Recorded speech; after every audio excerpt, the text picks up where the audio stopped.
Elizabeth Conde Frazier es una teóloga práctica. Ella es una pastora ordenada de las iglesias bautistas americanas con más de 10 años de experiencia pastoral. Fue fundadora del programa de Ministerios Hispanos y Latinoamericanos Orlando E. Costas en la Escuela Teológica Andover Newton. Se desempeñó como profesora titular de Educación Religiosa en la Escuela de Teología de Claremont y como decana académica y vicepresidenta de Educación en el Colegio Esperanza de la Universidad de Eastern. Actualmente es la directora de la Asociación de Educación Teológica Hispana. Recibamos a la expositora de Renovando los acercamientos educativos desde la iglesia local hasta el seminario. Dios les bendiga a todas y a todos. Es para mí un lindo gusto poder estar con ustedes de esta forma. Estamos hablando sobre la renovación de los acercamientos educativos. Así que yo voy a hablar un poco en algunos momentos sobre lo que hicieron los misioneros que vinieron a nosotros, porque el legado que nosotros tenemos de cómo es que hacemos la educación teológica viene desde ellos. También quiero definir un poquito lo que es educación cristiana. La educación cristiana comienza en el hogar o comienza desde la infancia. Y la educación cristiana incluye lo que hacemos con la educación teológica para preparar líderes y la pastoral. Así que todo eso está bajo la sombrilla de lo que es educación cristiana. Toma diferentes formas por la institución en la cual se está llevando a cabo, pero todo es considerado educación cristiana. Muy bien. Educación, la palabra educación en latín es educare y significa ayudar a emerger, dar a luz o invocar. Esto significa que la acción de educar es la acción de ayudar a que otra persona salga a la luz en su plenitud, que dé a luz su persona creada a la imagen de Dios. Muy poderoso. En la iglesia, la importancia de la educación tiene que ver con el área de discipulado, así como el área socioeconómica. ¿Cómo? ¿Socioeconómica? Sí. Los misioneros que llegaron a nosotros a principios del siglo XX se propusieron que la educación cristiana iba a prestar atención a la condición de los pobres y en especial de los huérfanos, ya que la educación es el vehículo para darles forma para una vida mejor, de valor y fuera de las tentaciones que acechan a los pobres a manera de la sobrevivencia. Miren, la pobreza crea barreras, límites para que las personas se desarrollen a plenitud. Eso hoy día nos ha faltado en nuestro pensar sobre la educación cristiana. La educación cristiana se ha limitado solo al desarrollo de la vida espiritual, sin darnos cuenta de que todos los aspectos diferentes de nuestras vidas están entrelazados y se afectan el uno al otro. Lo físico afecta a lo emocional y a lo espiritual. Esto no quita la dimensión espiritual, cuyo propósito es entrenar en las prácticas de la vida devocional, creando la importancia de hábitos de la oración privada y pública, de uso devocional de la Biblia y de la práctica de la presencia de Dios. La práctica de la presencia de Dios se refiere a las disciplinas espirituales del silencio y la meditación que a veces pueden ir acompañadas del ayuno. En algunas iglesias se practica durante el servicio unos momentos de silencio, de meditación, para entrar en la presencia de Dios, enfocarnos en Él, para poder escuchar a Dios hablarnos. Con el reciente enfoque de adoración como música que a mí me gusta, hemos eliminado estos otros aspectos y los usamos solamente durante días especiales como Viernes Santo. Quizás pudiéramos pensar en ellos como un balance durante el servicio. Lo relacional es importante a la educación cristiana. Los infantes, por ejemplo, se conectan con Dios al conectarse con las caras de los que los cuidan. Si ese cuidado es continuo y tierno, ya estamos estableciendo una base fuerte para la relación con Dios de ese infante. Al ir creciendo, los niños se relacionan con la persona pastoral y desean ser parte de la comunidad de fe, pertenecer. Y eso lo sienten cuando les damos parte junto a nosotros. La práctica corriente es la de separarles y crearles espacios para ellos allá brincar y cantar de otra manera. Sin embargo, ellos entienden cuando parece que están entretenidos en otra cosa. Si los vamos nutriendo junto a nosotros, haciendo, claro, que el culto dé lugar a ellos en vez de solamente centralizarse en las necesidades de los adultos solamente, entonces los niños se van integrando a esa comunidad de fe. Los niños desean hacer lo que nos ven a nosotros haciendo: orar, alabar, servir, saludar, predicar. Y hay niños que sí, ya pueden ir hilando pensamientos para predicar.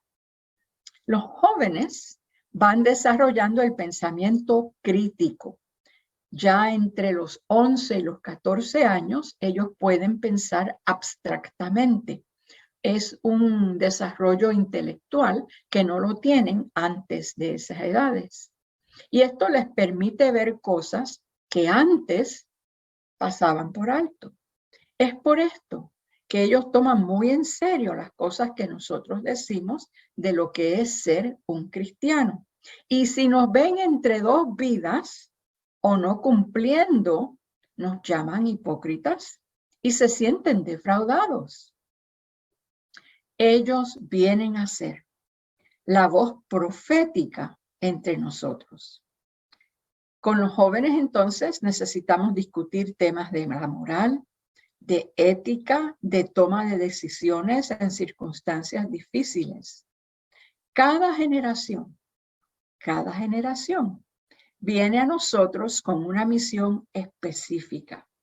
Mi generación no es igual a la de los milenios. Los milenios no son igual a la generación Z. La cablería de sus corazones y sus mentes está creada para la misión a la cual Dios conoce que ellos tendrán en su propio tiempo. Nos toca entonces en la educación cristiana no hacerles que sean como nosotros, sino ayudarles a discernir cómo es que Dios les ha creado y cómo es que los está llamando.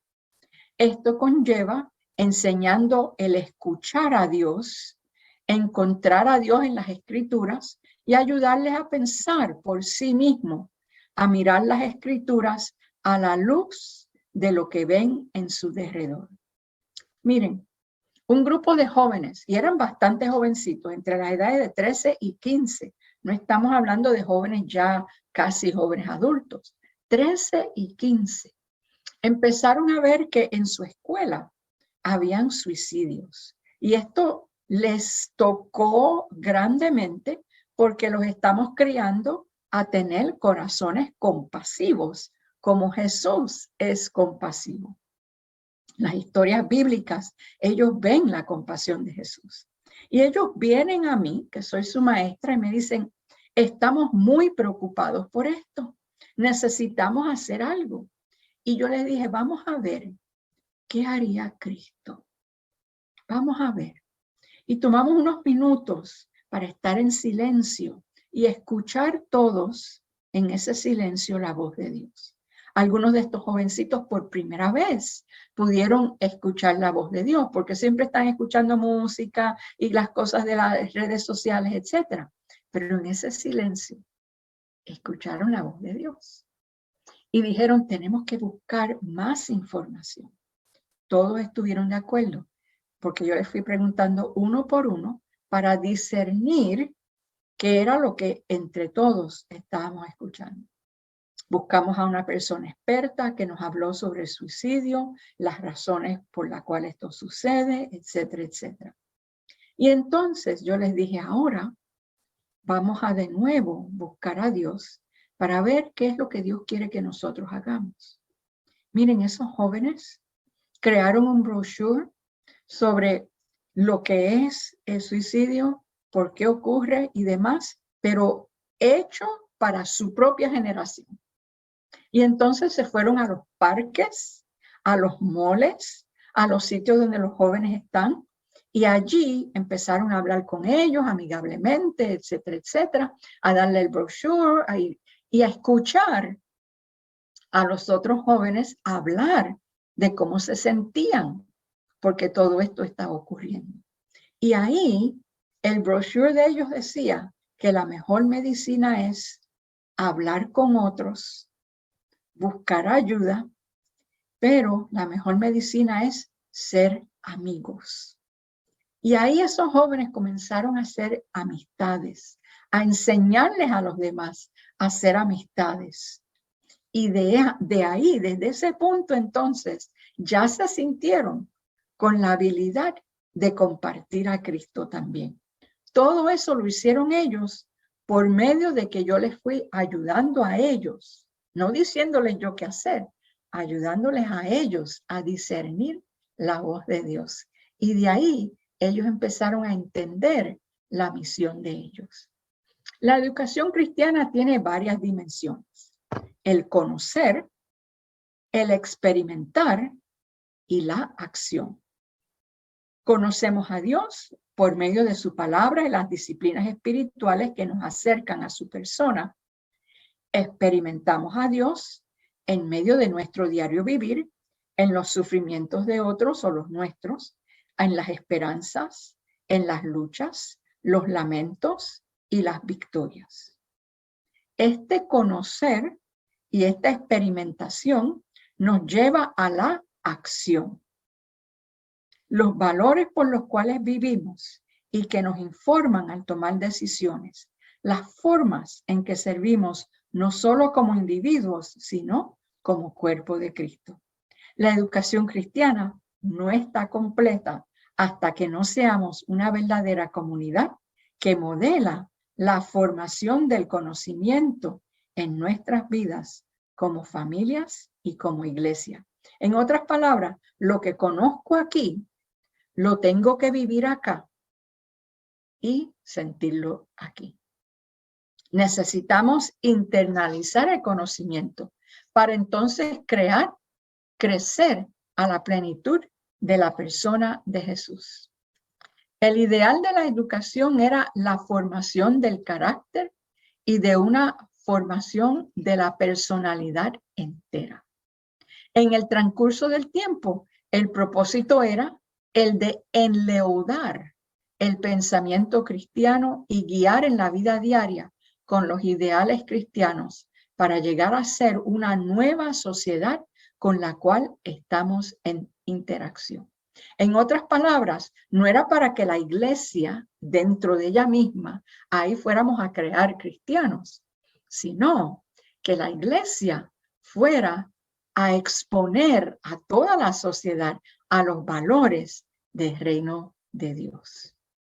Se buscaba cristianizar para inspirar a las personas a quienes se trata con fines nobles, para llevarles a dedicar sus vidas a un propósito noble. Eso no quiere decir que todo el mundo va a aceptar a Cristo de inmediato. Lo que significa es que esas personas van entendiendo los valores que estamos trayendo al lugar público. Y esos valores van informando las decisiones que se toman allí. El por qué vamos a hacer esto o el por qué no vamos a hacer lo otro. Este es un paso importante para la consecución de todo lo que el día del Señor en la tierra está destinado a lograr para la humanidad. Se entendía que las escuelas cristianas estaban destinadas para desarrollar a los nuevos líderes en una sociedad. En esto se refleja el entendimiento de que el cristianizar a un grupo o a una nación era el cambiar por completo las ideologías y los conceptos que éstas informan camino a una cosmovisión cristiana. No le tomemos miedo a esa palabra cosmovisión. Una cosmovisión es el conjunto de opiniones y creencias que conforman la imagen o el concepto general del mundo que tiene una persona, una época o una cultura. Es a partir de esa cosmovisión que interpretamos quiénes somos, para qué estamos aquí y todo lo que existe. Se trata del conjunto de creencias que permiten analizar y reconocer la realidad, una cosmovisión. Puede decirse que las religiones, los sistemas filosóficos y las doctrinas políticas forman cosmovisiones, ya que importan o aportan un marco interpretativo para interactuar con la realidad y para desarrollar ciertos patrones éticos y morales. Fíjense que en las votaciones últimas se creó una cosmovisión de quién era el inmigrante. Y fue una cosmovisión, un entender de que las personas inmigrantes eran criminales. Estaban aquí ilegalmente. Se creó la imagen de una persona que había hecho mal, uno entre quién sabe cuántos, pero ese fue el que se puso al frente. Y entonces la gente fue creando una mentalidad de que los inmigrantes somos criminales. Fíjense, eso es como se va creando una cosmovisión. Y la gente va entendiendo entonces, viendo, mirando por esos lentes. La generación o la creación de una nueva ideología y conciencia implica la creación de experiencias de suficiente profundidad, duración e intensidad para que los lentes de interpretaciones predominantes puedan ser transformados. En otras palabras, toma tiempo crear unos cambios. Cuando esto se lleva a cabo, aumentamos la posibilidad de que se fomente la energía que promuevan los propósitos de la nueva ideología, que en este caso estamos llamando la evangelización o el crear discípulos para Cristo. El proceso que ayuda a que esto se lleve a cabo es la educación cristiana en todas sus formas. Por ejemplo, la confraternidad de una iglesia es parte de la educación cristiana. Cómo nos comportamos los unos con los otros es lo que hacemos en la confraternidad. En mi iglesia, lo que hacíamos era que decíamos, dejad los niños venir a mí, y primero pasaban los niños a servirse o sus mamás con ellos para servirles.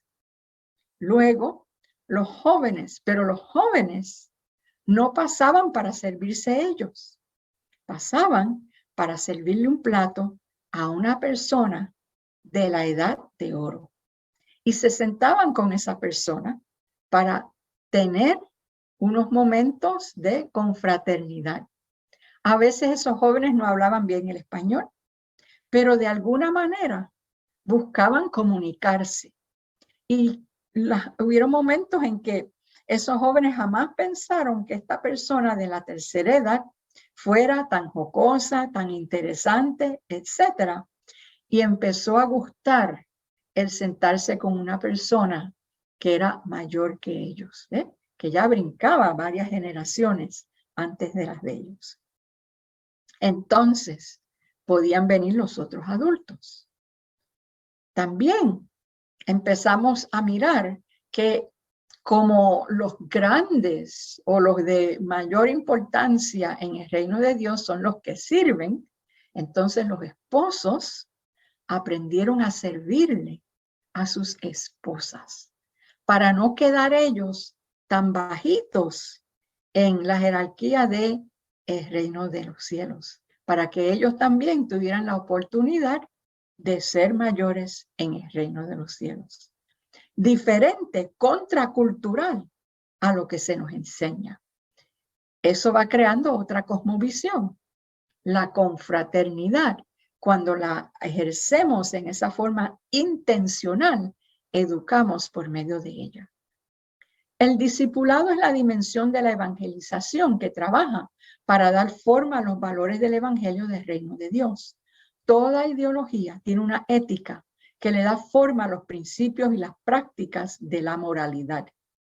El educador cristiano Roberto Pazmiño nos explica que la ética cristiana se ocupa de la realidad del pecado y el llamado cristiano al servicio y el sacrificio en el mundo.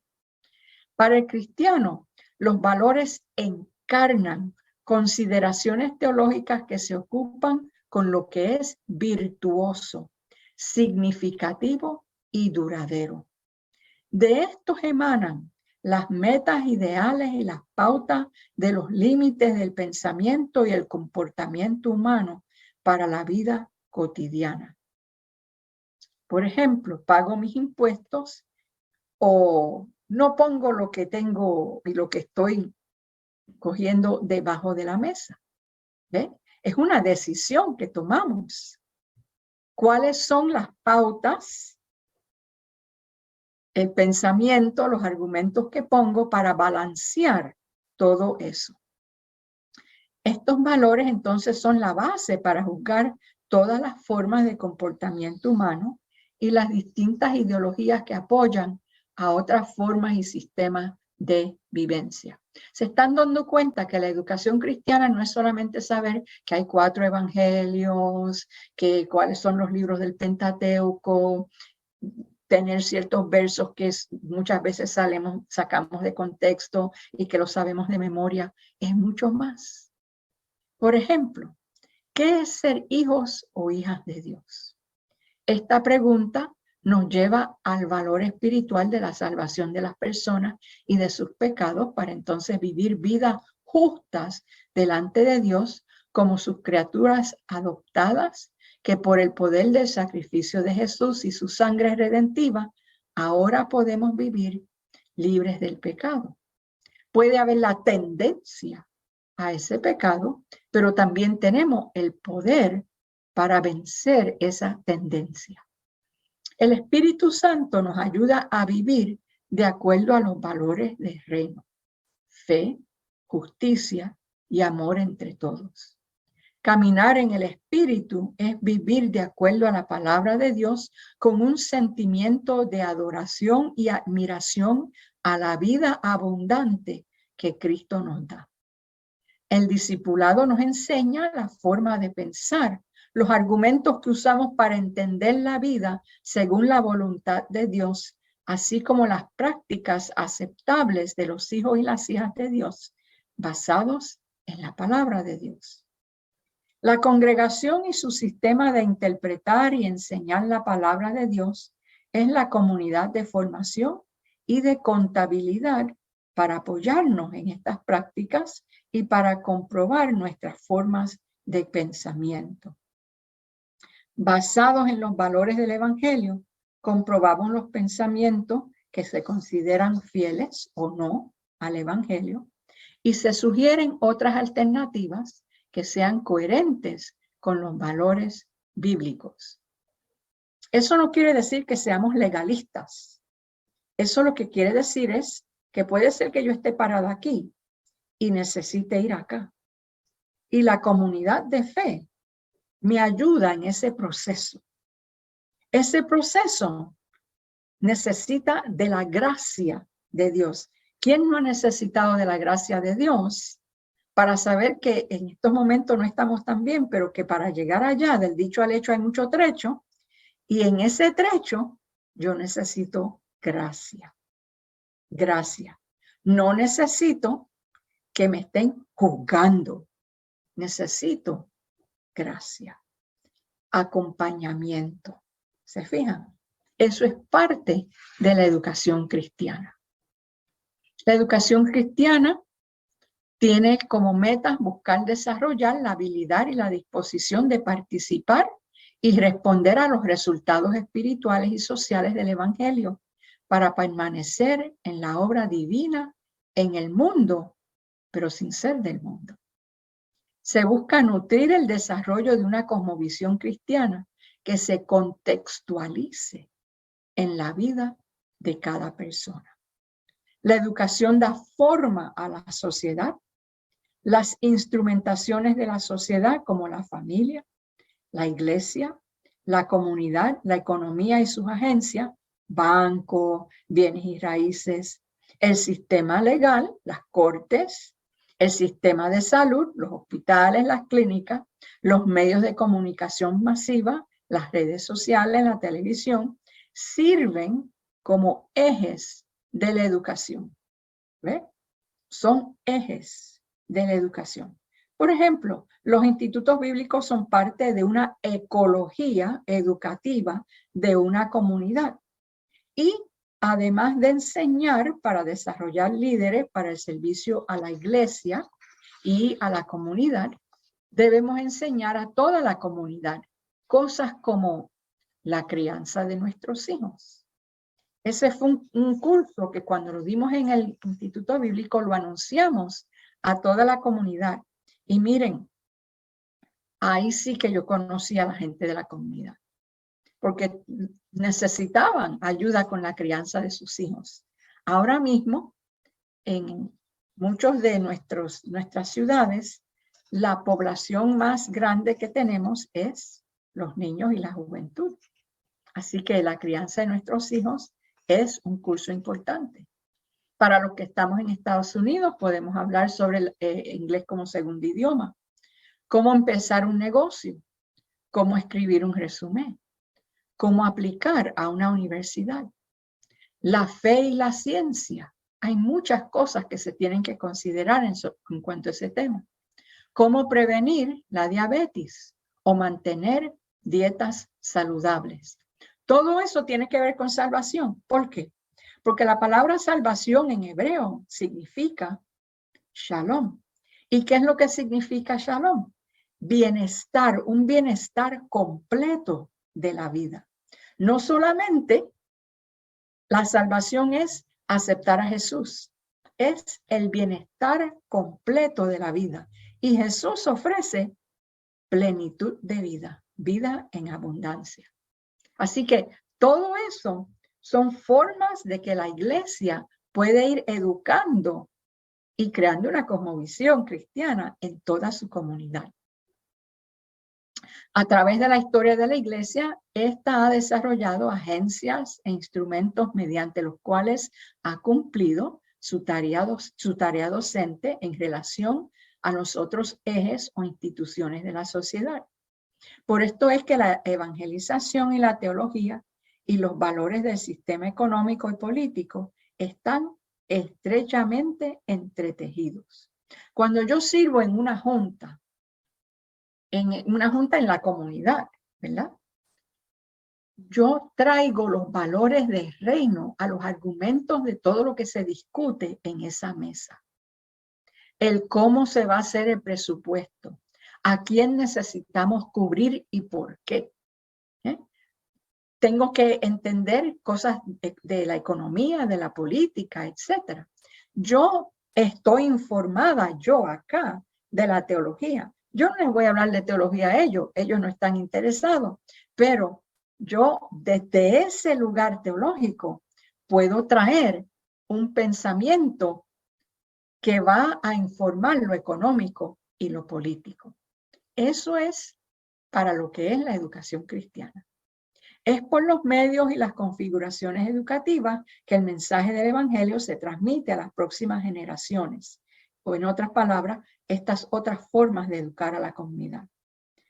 Certificando, perseverando, transmitiendo y transformando los valores y las perspectivas de la vida de la comunidad en general.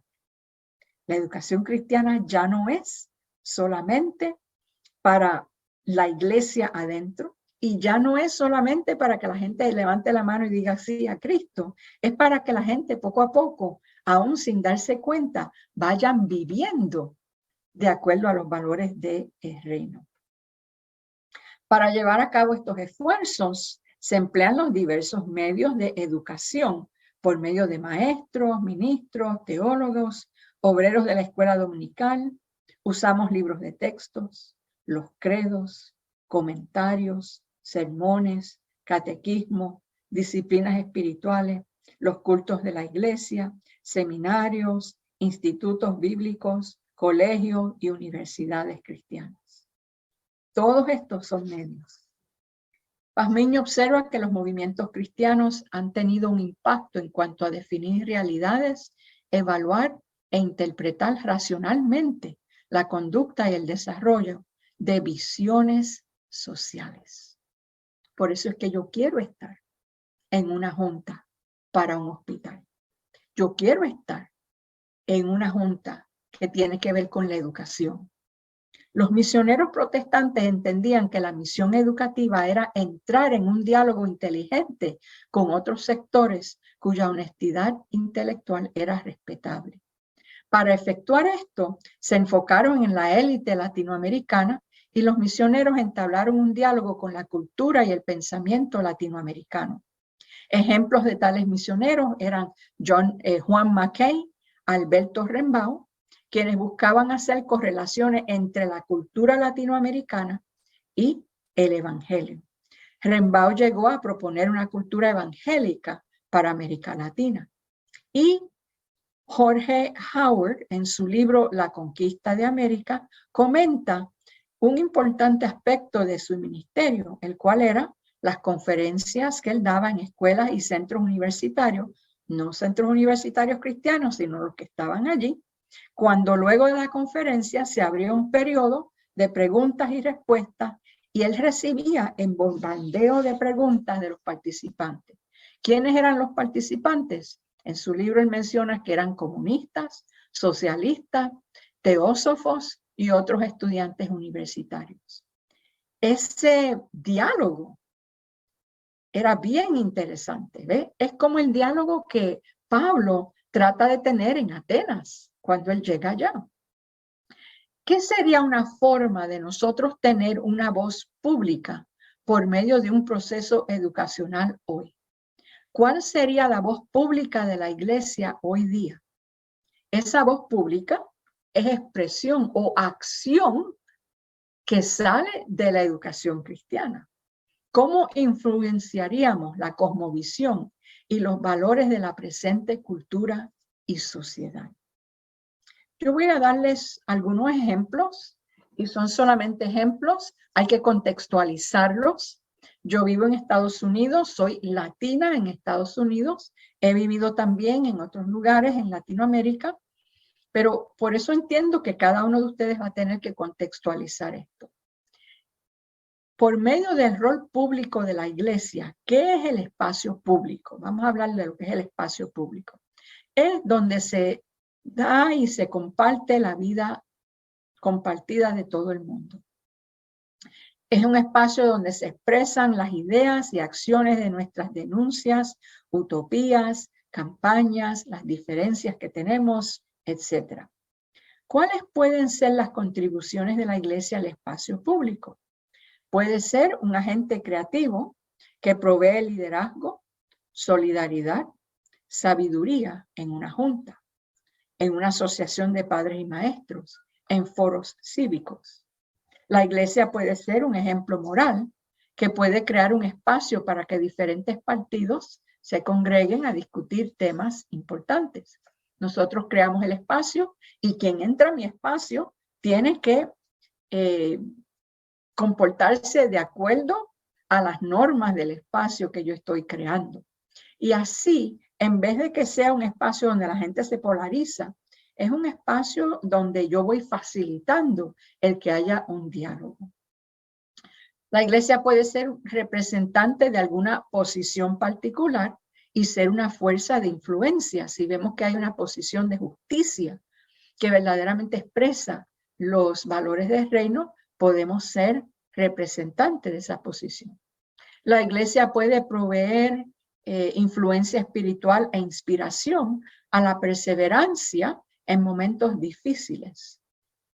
Durante la pandemia, las iglesias fueron lugares para dar inspiración espiritual. Aunque no nos podíamos congregar como siempre, pero las iglesias fueron de mucha ayuda aún por medio del uso de las redes sociales a las cuales tuvimos que acudir. La iglesia puede ser una ayuda en momentos de pérdidas. De nuevo, hemos visto eso en estos momentos. ¿Qué formas de voz pública ha tomado la iglesia? Cuando la iglesia hace uso de radio, informando, educando sobre algunos temas, evangelizando. Los servicios sociales en pro de la comunidad. Participación en juntas de instituciones en la comunidad. La iglesia puede también abogar o cabildear por posiciones de justicia. Definamos el rol profético de la iglesia, porque en cierto sentido, cuando estamos siendo una voz pública, a veces nos toca ser profetas. El profeta primeramente tiene que romper corazones duros, llevar al arrepentimiento, analizar la realidad presente y traer una perspectiva divina. Y como hay personas que van a cerrar las puertas rápido y poner todas las defensas, si yo digo esto es de Dios, pues en ese momento yo traigo esa perspectiva sin decir que es de Dios. Yo entiendo que es de Dios. Los cristianos que están presentes entienden que es de Dios. Pero para que todos tengan la capacidad de escuchar y para poder empujar las puertas y hacer que la gente deje que eso entre a sus corazones y sus mentes, simplemente presente una perspectiva divina sin tener que ponerle nombre inmediatamente. Y eso no es negar a Cristo, eso es representar y es enleudar con la semilla, con lo que es de Dios, y lo meto ahí en esa masa hasta que vaya enleudando. Estamos revelando al Dios invisible, a los oprimidos hechos invisibles por las injusticias. Podemos ayudar a discernir las dimensiones sociopolíticas, vivir en la frontera entre Dios y el pueblo. Ese es el rol profético. ¿Cuáles son las inteligencias del profeta? Porque estamos acostumbrados a pensar que el rol profético es estar en el altar y que de momento tenemos un conocimiento espiritual de algo y oramos y ministramos. Esa es una dimensión del rol profético, pero cuando estamos llevando a cabo un rol profético público, es diferente. Fíjense que en el Viejo Testamento los profetas no estaban en los altares, allá es que estaban los sacerdotes. Los profetas estaban en las cortes del rey y estaban haciendo análisis de lo económico y lo político. Así que, ¿cuáles son las inteligencias que se necesitan para eso? Hay que observar, colectar data, analizar, traer perspectiva, sintetizar, desmantelar, reconstruir contextos sociales y hacer uso de las ciencias sociales. Se hace uso de la imaginación para darle forma a la sabiduría que se obtiene de estos procesos sobre las relaciones justas. Y también necesitamos hacer teología en conjunto, hacer un pensamiento crítico. Recuerden que habían escuelas de profetas y los profetas se juntan para hacer un pensamiento crítico. Ahí es el lugar quizás donde hacemos la educación teológica. Tenemos que usar pedagogías creativas para ir contextualizando la pastoral. Esto nos llama a estar educados y educadas como pastoras y pastores y líderes de la iglesia. Si no, no podemos crear esas escuelas de profetas. La vida pública de la iglesia comienza cuando ella derrama su vida interior moral, su discernimiento de cuáles son los ídolos que se están moviendo en la sociedad y cómo estos están influenciando la sociedad. Por ejemplo, el ídolo del consumerismo, de obtener el estatus de fama como pastor o pastora de las redes sociales. Somos voz o influencia pública. Cuando una abuela ora en la calle donde ha habido un homicidio por actividad de pandillas, ella inspira a la comunidad a que se organice para tomar acción. Cuando la iglesia se reúne para discutir issues importantes y para escribir cartas a los legisladores. En mi iglesia teníamos un día de la semana en que se traían los issues de nuestra comunidad, orábamos, discerníamos qué era lo más que apremiaba y entonces escribíamos cartas a los legisladores sobre la posición que deseábamos que ellos tomaran. Un niño de 7 años ya puede escribir una carta, ya puede ir escuchando a los demás pensando, y ustedes se asombrarían de lo que los niños nos ayudaban a ver. Y se le daba a ese niño su bolígrafo de profeta. Se le decía, hoy tú vas a escribir tu primera carta y vas a ser un profeta del Señor. Ese niño se sentía tan orgulloso de ser profeta del Señor, lo tomaba muy en serio y comenzaba una práctica importante. Participar en una marcha. Los misioneros nos enseñaron a nosotros a no participar en marchas. Orábamos, pero no marchábamos. ¿Por qué?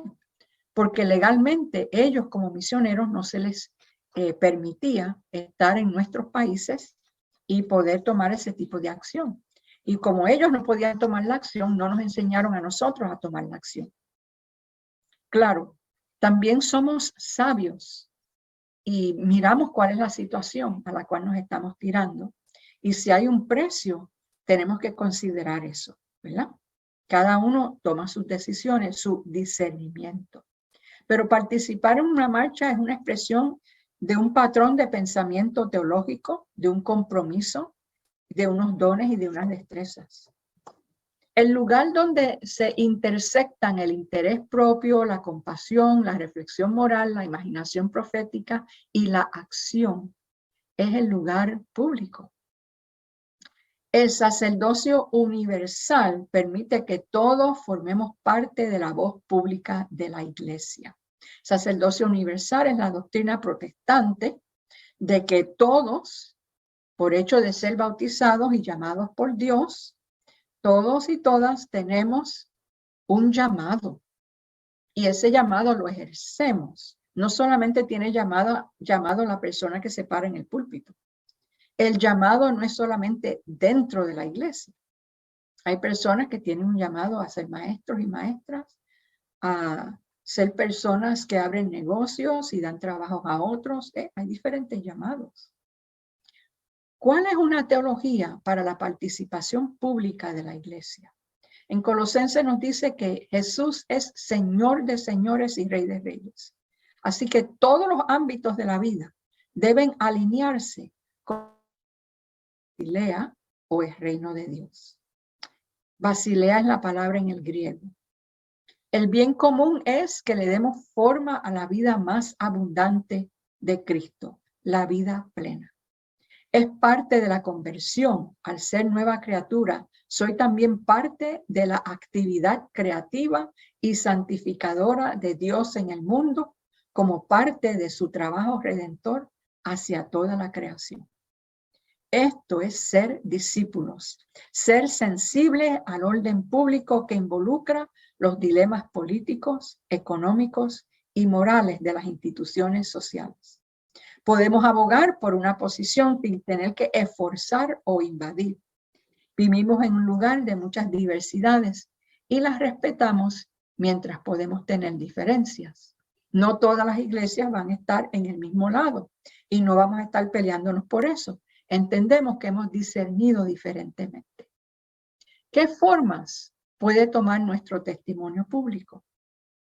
Deliberación moral, relacionando a las escrituras y a la tradición cristiana al análisis sociocultural, ministerios de servicio social, desarrollo comunal, la mejoría de la vida, vivienda, desarrollo de trabajos, programas para la juventud, organización comunitaria, defensa de la política pública, organizando redes nacionales para cambiar leyes, presupuestos y distribución de bienes comunes. Esta voz pública y profética de actividad transformadora en la comunidad es la dimensión de la acción de la educación cristiana. Es la forma en que Cristo se hace parte de nosotros como sus discípulos en el mundo.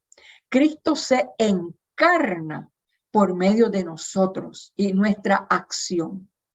Así también crecemos a la plenitud de Jesús, de su compasión, de sus milagros, de su presencia, de su proclamación de que bienaventurados son los pobres, los que tienen hambre y sed de justicia. La educación cristiana nos lleva a estos niveles de vida cristiana.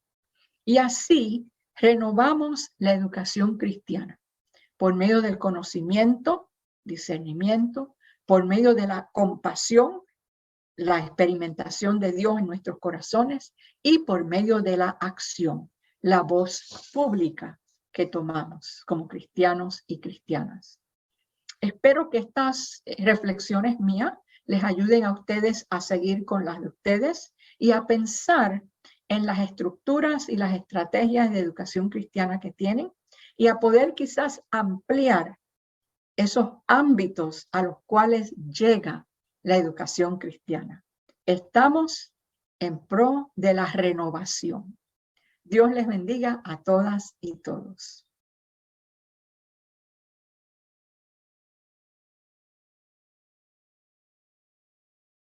Bendiciones a todos y a todas.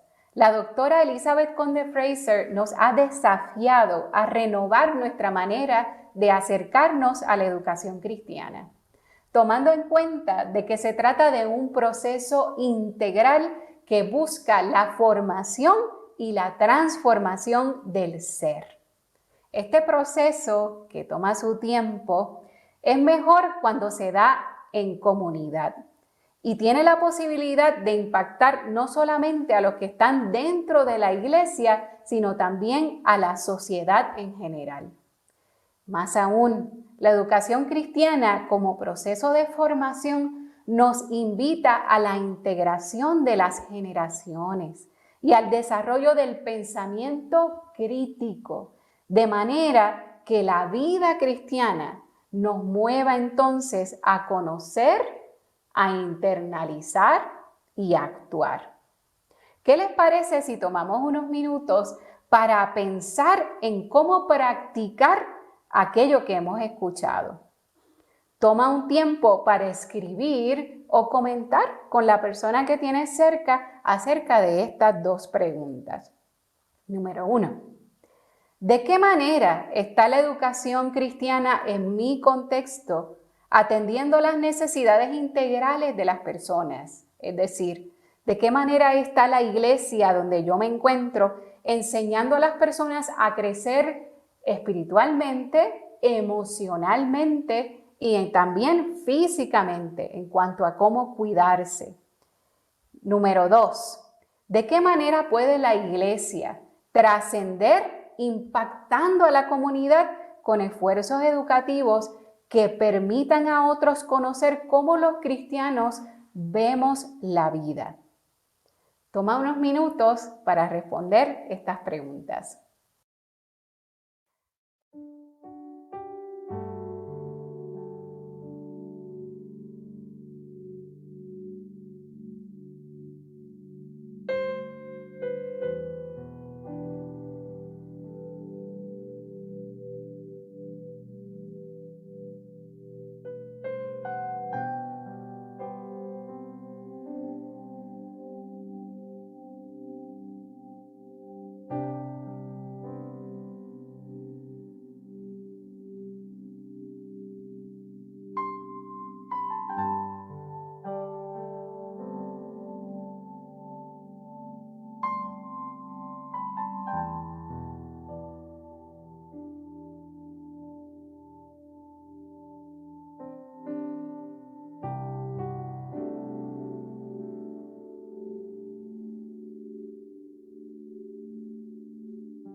Excelente trabajo. Sigamos pensando juntos en estas ideas y llevemos el tema a nuestras iglesias, de manera que nuestra educación siga siendo renovada día a día. Muchas bendiciones.